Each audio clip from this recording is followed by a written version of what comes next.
value without hard work and persistence. And that takes real effort and time. So I'd ask you to be lifelong learners. You've already impressed me in every way by getting through Johns Hopkins, one of the best schools I've been to. And that curiosity to get you through the program you've just been through will make it that much better. So I live in Massachusetts today after growing up in Syracuse. It's on my wall in my office. And I think that every once in a while, as I see a problem, I actually worked on one radar for almost 20 years. It's now at sea. Worked on some weather radars. They're sitting over in different parts of the world. It took 10 years to build.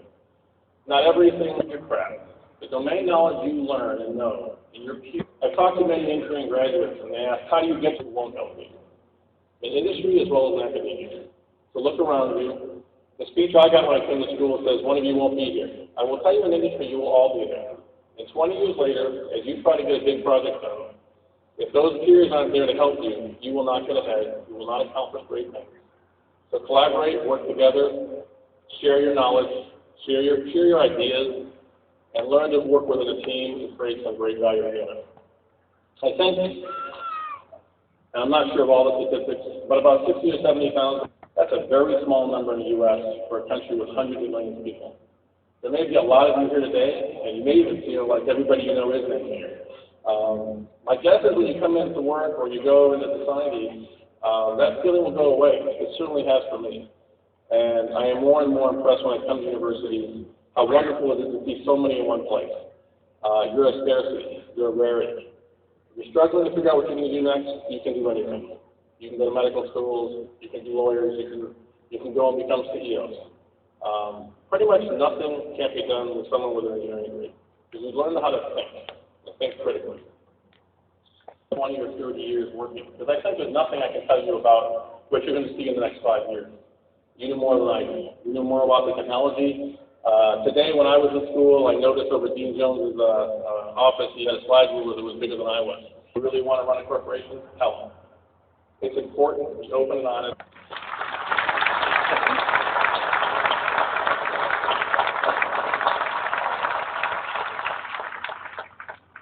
Thank you, Mark, for your address to the class of 2009.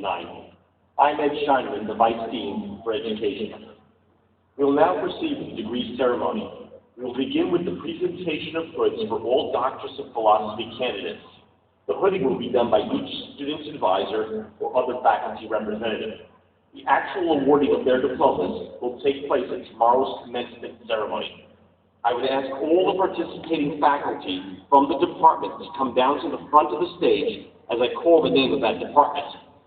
The candidates will join me near the podium and then will cross the stage to the middle, shake the dean's hand, and proceed on to their advisor to be hooded. Please hold your applause until all students in each department have been hooded. We will begin with the field of applied mathematics and statistics.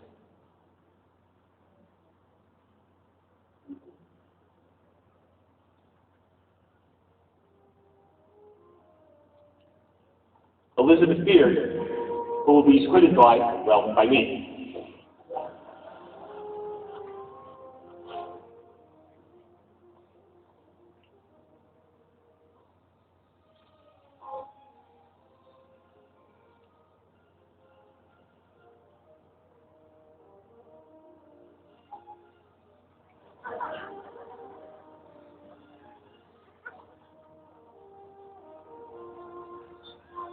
David Hutchinson will be hooded by Jim Spall.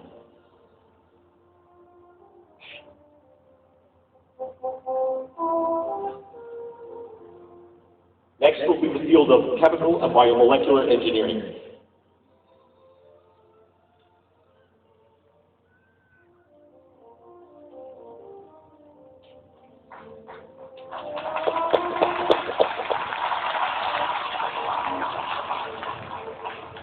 Christina Alves will be hooded by Kostas Konstantinopoulos.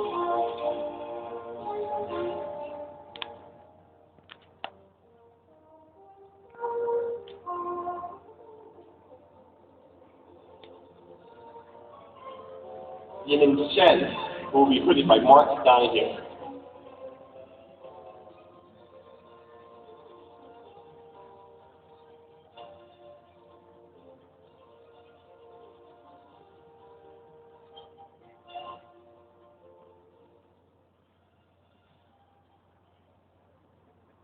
Brian Daniels will be hooded by Denny Ritz.